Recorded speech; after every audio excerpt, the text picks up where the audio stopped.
I'm really looking forward to this conversation and happy to be here with you, Mike and Michael. Great to be here with you as well, Kobe. Fantastic. So, Mike and Michael, I would like to start. Boker Tov, Kobe. Boker Tov.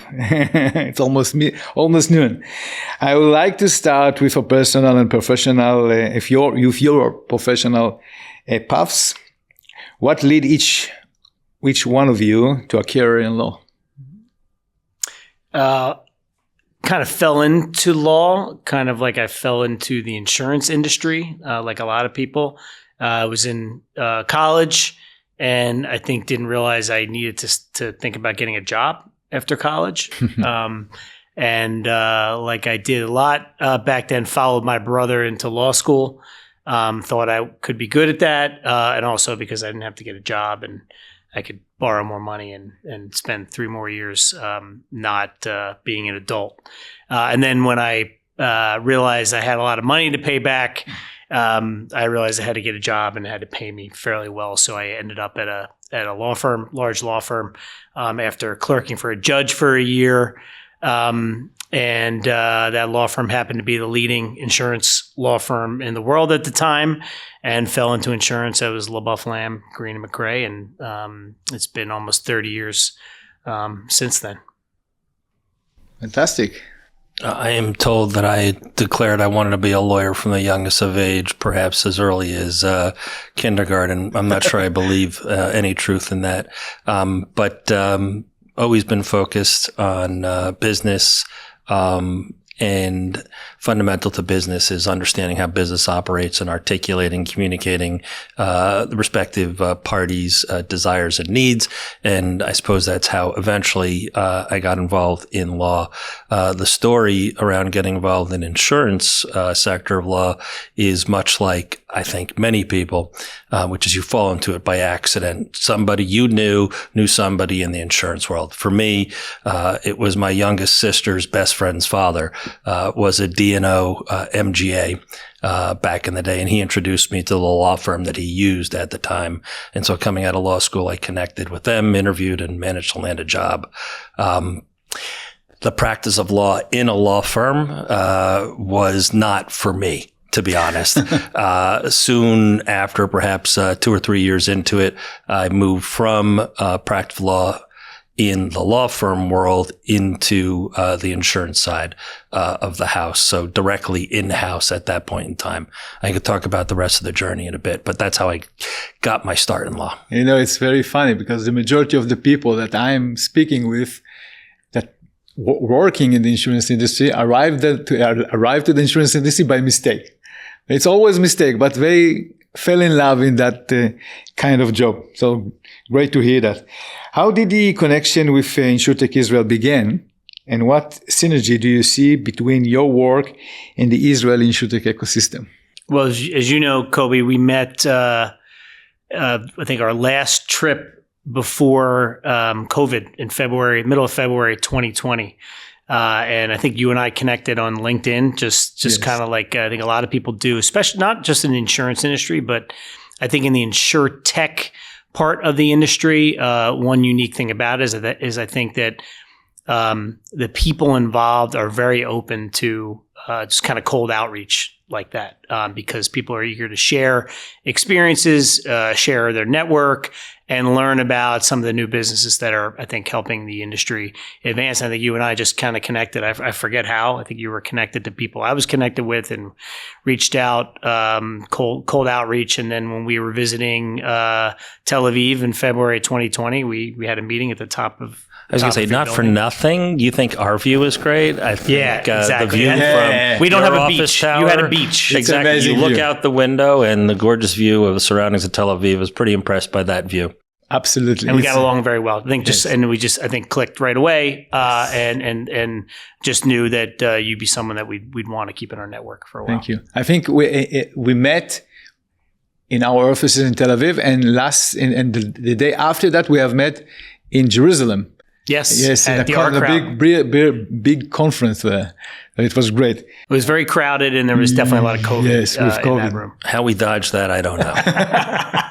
I think it was 3,000 people in small venue. At least. Yes, one on one. And everybody wanted to shake our hands or hug us. I'm like, no, thank you. I was still shaking hands back then. Yes, absolutely. So, what in your view makes McDermott stand out in the insurance field, Michael? I would say that our differentiator is that we are not your typical group of lawyers, and the firm itself has a bit of an entrepreneurial and business-driven perspective on life. Table stakes, meaning at a minimum, what you need in this world that we engage in is a knowledge of the law, a knowledge of the regulatory environment, a subject matter expertise. When you think about where Mike has come from, when you think about where I've come from in my growth in the business and law world, after showing up and going in-house for a number of years, the insurance carriers I was with lost its financial rating from S&P and was basically put in runoff. From there, I switched to investment banking for 10 years, Goldman Sachs and Deutsche Bank. And there it is. You always have to name drop Goldman Sachs. I have to, because honestly, I did not go to Harvard either. No, but it's an important network, right? And that sort of relays the story that I'm trying to get at, which is that more important than the table stakes of having knowledge about the practice of law, having knowledge about how the insurance world operates from an operational perspective and how people transact with one another, is the leverage of our network. And so whether it is people I know back to my earliest days at Zurich Reinsurance and Center Reinsurance, or my time in investment banking, what differentiates us is that both the strength of our network, who we've spent time cultivating and networking with and engaging with, as well as the most important point, as far as I'm concerned, is a level of commercialism, a level of entrepreneurship ourselves. Think about it. I came back to the practice of law 11 years ago, never having had a book of business, never having been a partner in a law firm, and built the team that we have now over the course of the last 11, 12 years, because we ourselves, if you think about it, are an entrepreneurial framework. And so that, in my mind, is what differentiates us. Commercial effectiveness, commercial efficiency, and an entrepreneurial bloodline of our own. Yeah, I would add to that. As you know, we represent some of the earliest stage startups from their business models on a napkin to some of the largest financial institutions in the world in the form of insurance companies or others supporting the industry. So I think I would say we're versatile, because we can deal with the entrepreneurs who we just met with at this breakfast who are just getting into the industry, and we can meet with bankers, people at Goldman, and other people who also know how to execute in the industry. And it's kind of connecting those two that we do all the time within our network to help people execute on their business model and their vision. I think that's what differentiates us from a lot of the other law firms that we compete with. They're also very good. Is that we're kind of in both of these worlds, and we kind of navigate between all of them. So we know the way the other side thinks. We know what the other side wants to hear and what they need to execute on a transaction. But again, we're lawyers, right? We're not, we kind of pretend to be business people, but we're lawyers. And so speak for yourself, will you, Mr. Byrne? Yeah, right. We execute in that realm, right? In our technology, so to speak, is through the documents and through the network, and understanding the regulatory environment and who all the players are. So I think we pride ourselves in just kind of knowing who all the players are and how everything works together. And we do that by hustling, and we're at conferences. We're talking to people all the time, at all different layers of the industry to really understand how it all fits together. And so when we do a large M&A transaction, sell side or buy side, we understand like what's inside that business and where the skeletons might be, know what questions to ask, and know how to answer questions when people ask the right one or when they don't ask the right one. That's right. And if I may add to that conversation, I can say that from my experience in the last 4 years, together with you and with my startup, that you understand that the startup mindset. You know how to work with them. It's for us, it's very important, especially for startup that are arriving to US and need some support. They don't want to be new kids in town. They want to have some support, and you understand the mindset. So on that, I want to ask you, what types of support do you most frequently provide to Insurtech startup entering to the US market? And what challenges do they face in the early stages?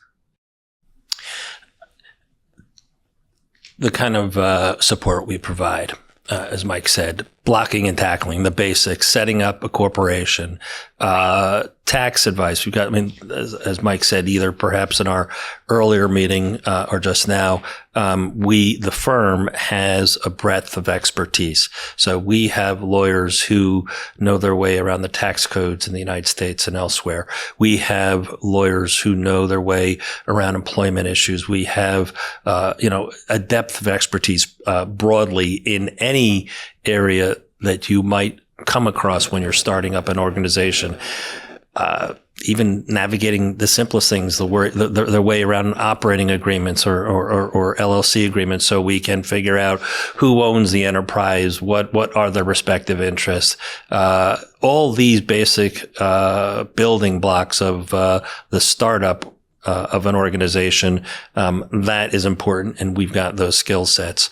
I think the other thing that we oftentimes introduce into the process, and we see it all the time, you are amazing at introducing us to startups. Those who are even literally, as Mike said, on the napkin, they just have an idea, all the way through towards more mature enterprises. But with folks who are engaged on the earliest of stages in their life cycle, I think the most important thing we can do, and you saw it happen earlier, is ask them a ton of questions and get them focused on how they can execute. It costs to engage external resources when you're building a business. If you're not efficient about it, you will quickly overwhelm and burn through what limited capital you were able to raise either on a bootstrap basis or through early stage investors. If you are wasting that money and not being efficient, it can be problematic for you, and you'll be out of money well before you've developed even the earliest part of your vision. So helping startups execute efficiently and execute the hell out of what they're engaged in is what I think we do better than just about anybody else, because we ourselves, again, as I said a moment ago, we ourselves are entrepreneurs. We know that you need to build your business, and we want to build it with you. And that's the difference, I think, and something I think we've all learned, and I think I learned the hard way, is that as lawyers, and the way we make our living is we bill by the hour, right? And so as lawyers, you tend to think of, you want me to answer this question for you. I'm going to take the time, and then I'm going to send you a bill for giving the answer. And I think, especially as lawyers for entrepreneurs and for businesses, you learn how to be a partner with that business as opposed to just playing your role as a lawyer. And that is the value that I think you have to add. These days, I learned the hard way. It's helping a very well-known Insurtech that achieved a lot of success. Some very great people that we're still friendly with, and some are still clients. And I was doing the lawyer thing. They were trying to launch, and they were asking lots of questions, which is, every lawyer's dream is to keep asking me questions, and I get to keep billing you and make a living. And what I didn't realize was I should have been asking them the question, or at least myself the question of, do you really need to ask me these questions right now? Do you need this now to launch, or can I didn't realize they have they have only a certain amount of money to burn every month before their investors start asking very hard questions.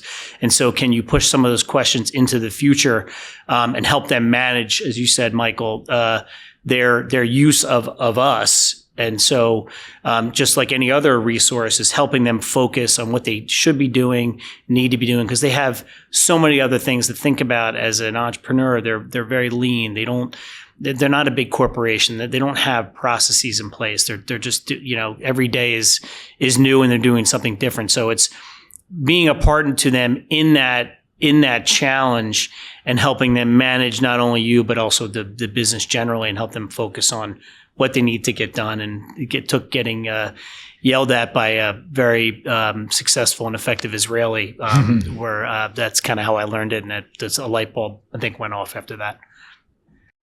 Okay, so let's speak about AI. Nobody speak about AI lately. So let's speak about... No one talks about AI. Well, what is that artificial intelligence? So how do you see artificial intelligence changing the insurance industry today? We talked about this at another interview we gave around ITC, and I think one of the takeaways was, just talking to different entrepreneurs in this space, is that you kind of have to have an AI strategy as an insurance business, probably any business right now. I think it's very hard to raise money in insurance with any kind of even a technology focused business without having some kind of AI strategy, if not effective AI use right now. And so you have to be thinking about it at a minimum. There's all kinds of AI, right? Mm-hmm. Like Google search is AI. There's so many ways that you can, I guess, define AI to say your business is AI, just like people used to do with Insurtech, when that used to be a word that would raise you more money. But there's AI and then there's AI. So what does it do? Do you know what it does? Would you know how to explain what it does to a regulator, to a commercial partner? So it's kind of really all in the technology, I think. But there's a lot going on. I think probably most of what is really happening in this space in insurance, we probably don't know about because it's secret and no one wants you to know about it until it's a black box. Exactly. Michael, what do you consider the most important legal and regulatory issue related to the AI adoption in the insurance industry? You want me to take that one? No. I don't know there's any single most important regulatory or legal issue associated with AI. I would say this is that what's most intriguing to me is that whether we talk to the number of folks we met with from your cohort today or others we come across, is it AI? Is it the tech-enabled element of an Insurtech process? All of those fundamentally and frankly need to create greater efficiencies in the entire chain of events in the insurance transaction process. So whether it is making for greater efficiency of something as simple as uploading your information associated with the underwriting of a policy, or uploading the information in administering and managing a claim, whatever form of tech enabling, creating greater efficiencies is important, all the way through the mid process. So, capturing data, modeling data, capturing premium flows, capturing loss flows, and all the way up through, the chain of transaction from insurance companies to reinsurance companies. Where the regulatory environment is most engaged is probably in two places. One, as it always has been, and whether it's technology, AI, or what have you, the insurance regulators, particularly in the United States, have been very much focused on, is the process fair and transparent, right? And so I think that the industry will continue to be ahead of the regulatory environment, and the regulators are just playing catch up all the time.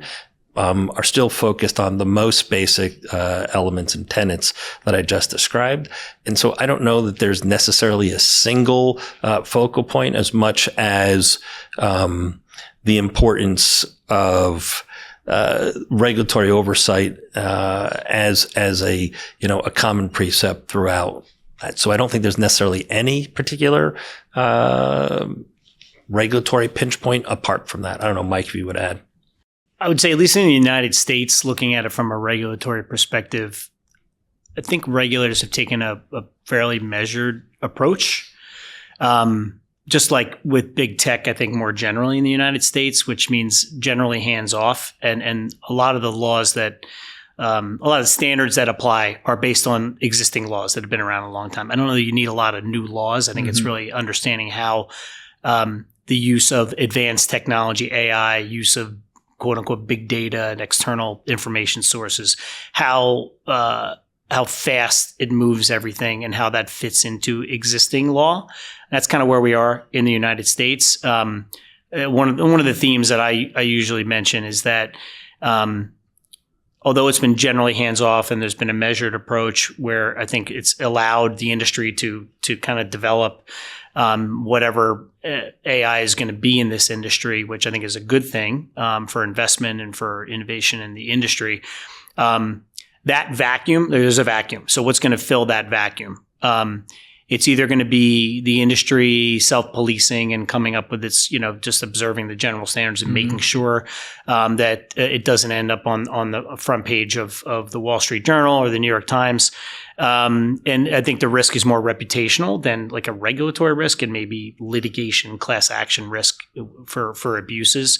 But it's only going to take one bad example to trigger at least an initial idea of overregulation, which I think will go the other way, too far the other way. Yes. And I think it would take a lot for that to happen because it really hasn't happened yet. But a lot of the risks are just like any other legal risks in the use of AI. There are, copyright. There's, it can be wrong. There are hallucinations. That's not unique to insurance. And if you just follow what the laws are already on the books, know what you're using, prove to yourself at least that it's within the law and it doesn't violate the law, because I think that's going to be, if not the standard already, the standard in the minds of regulators is that they're going to assume that it's being abused or that it's so fast that you can't keep up with it.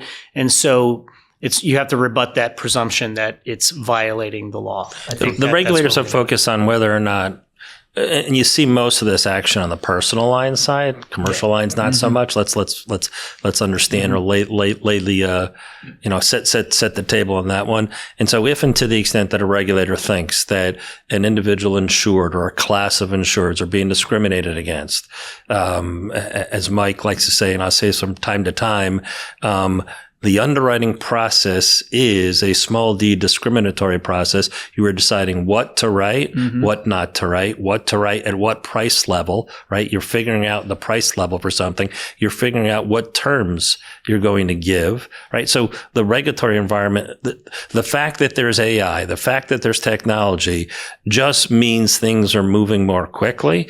Those exposures, pardon? And accurate.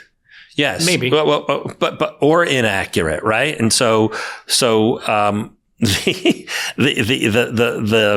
phone's talking. Yeah, Siri. You woke Siri up. Exactly. So the fact of the matter is that regulators were focused on these things 50, 70 years ago, right? Discriminating against a class of individuals, against individuals in particular, and now they just got different tools, meaning the insurance industry has different tools to create efficiencies to help them model. Right. And so I don't know that the regulators, this is the one that always gets me. I don't know if the regulators need to advance or enhance their regulatory framework. It already is there and can be applied. So that's why when you ask the question, what's the single most important point from a regulatory perspective in connection with AI, I think the laws on the books and the regulations on the books are more than adequate to cover off even the issues of today. And so to me, it's not as interesting or exciting a process. Yeah, no, I agree with that. I think you have to understand it's not a criticism of regulators that they're not keeping up because it's not their job to build technology, right? The industry can barely keep up with the advances in technology. So, then regulators don't have the resources. They don't have the budgets, and they're not going to hire people from MIT to go work at the state insurance department. Unfortunately, they're going to go work somewhere else and make more money. That doesn't mean they can't understand and will want to understand more about what the industry is doing. But they don't have the resources to keep up, and really, only the things probably we don't even know about, that people that are building these models are the only ones that know, how far ahead they are. Yes. So it's not fair for regulators to say regulators aren't keeping up, but that's kind of where we are.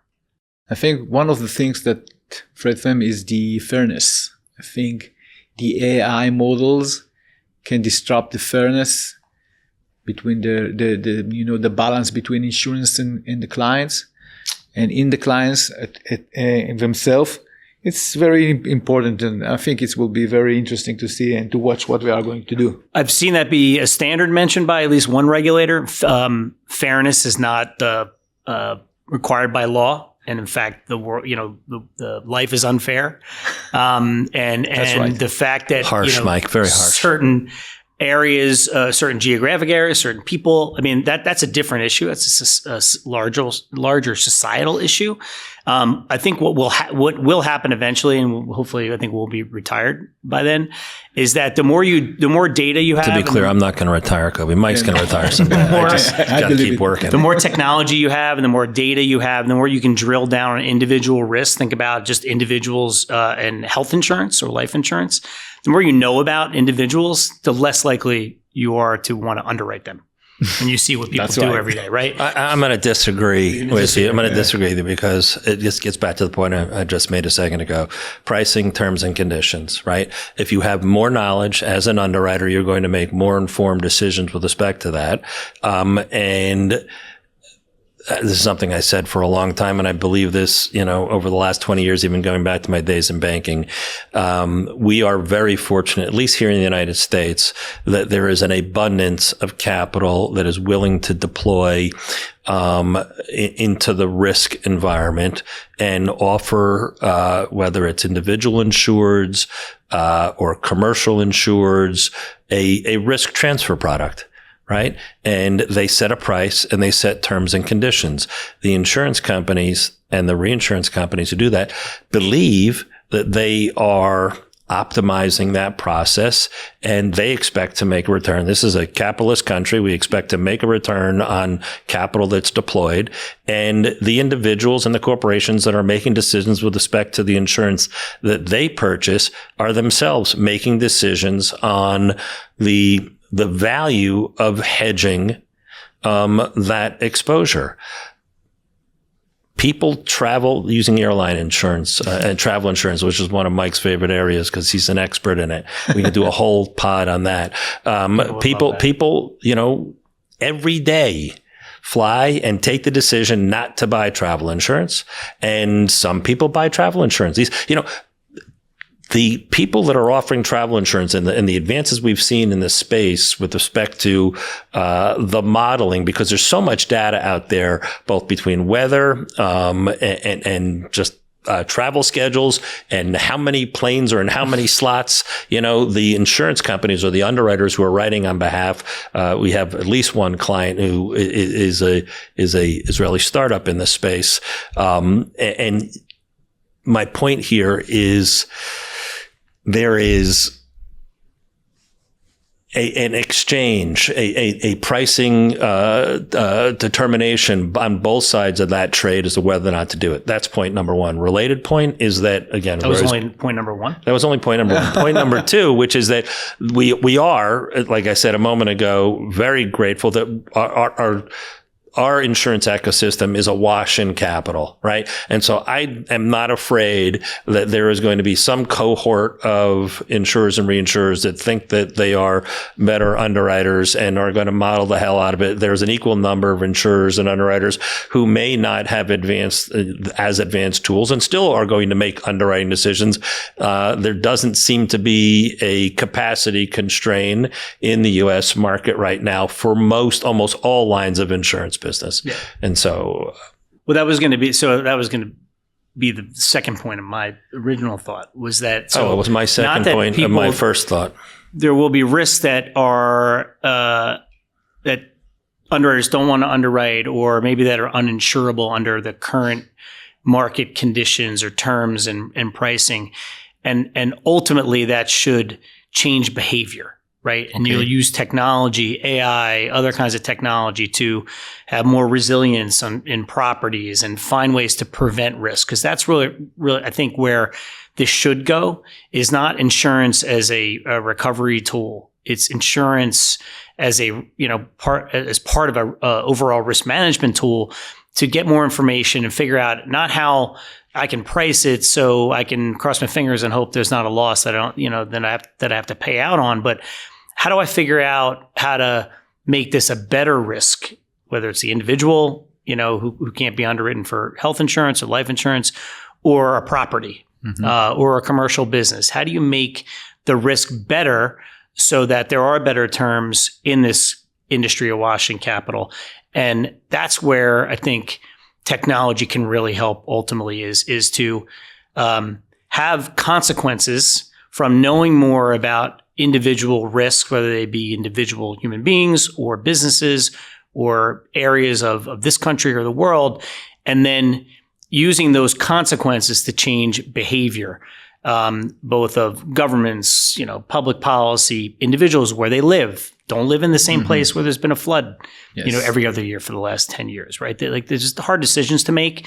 And the more information you have, the harder it is to ignore the things that we've been ignoring over the past couple decades. Interesting. Oh, as we spoke about AI, too long when I thought. Should we go into politics next, Toby? So we came closer to the end of the podcast. So just last question for both of you. As a mentor in our accelerator, what insight have you gained from working closely with Israeli Insurtech startups? I would say, and I said this to somebody this morning, part of the reason why maybe their main reason why we love working with Israeli startups is, one, some of the best technology, if not the best technology, comes from Israel. I think that's not even debatable, maybe. Now I sound like somebody who's on TV a lot. The resiliency, entrepreneurial resiliency, commitment, hustle, hard work, given especially what's happened over the past couple of years, just to see the new crop of startups every time in your accelerator and others that we see. It's just amazing. And every time we sit in a room, it's never the same. The individuals are always different. They always have different ideas. And it's very inspiring. And I would say, so just always inspired by what we see in the Israeli ecosystem and the technology. It's not just inspiration. There's real technology that's changing our industry every day. So we're really proud and honored to be a part of it. Thank you. Michael. He can speak Hebrew too, so he's... Mike certainly touched on the high points, Kobe. I'm trying to think of the right answer here. Inspiration is a great word. Resilience is a great word. I am reminded the spirit of Am Yisrael, right? Yes. Is strong. We're grateful to have met you and to be introduced to all our friends through the Israeli Insurtech Accelerator. Much like all the Israelis we come in touch with, come from one of the greatest incubators of technology. And the fact that some of them focus on insurance and insurance adjacent areas is great, because that's the world that we occupy. I have this vivid recollection of being on a Zoom call. It could not have been more than 60, 90 days after October. So I was going to say 7-10, 10-7, depending on where you're sitting, and our friend at this startup was talking about family and friends who were all exposed, but at the same time we were sitting there and working on developing their business. That's just nothing short of a miracle. And it's beautiful to be part of it. I say that in all sincerity. That's the emotional side of it. And on the sort of commercial side of it, a lot of innovative ideas are coming out of Israel.